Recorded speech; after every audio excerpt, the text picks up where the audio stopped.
ушу 14 берене менен түшкөн мамлекеттик кызматкер, чиновник, муниципалдык кызматкер боло турган болсо, мыйзам чегинде катаал жазаларын тартышат. Ошондуктан мен дагы бир жолу кайрылып айтып кетер элем, урматтуу мамлекеттик орган жетекчилери, муниципалдык кызмат жетекчилери, күч структуранын жетекчилери, жана ошол жерде иштеген кызматкерлер, баарыңыздарга ошол мамлекетибиздин ички сырткы коопсуздугун сактоо кызматынын башчысы катары, улуттук коопсуздук мамлекеттик комитетинин башчысы катары кайрылуу жасап айтып кетейин.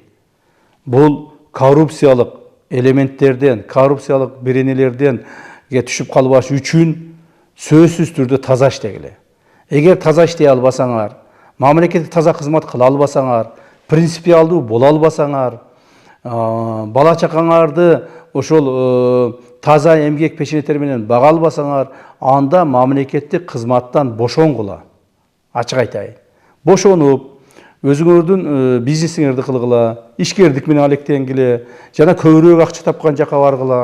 Мамлекеттик кызматта туруп, ушул мыйзамдарга, катаал мыйзамдарга туш болуп калсаңар, анан кийин дагы ыйлап келбегиле.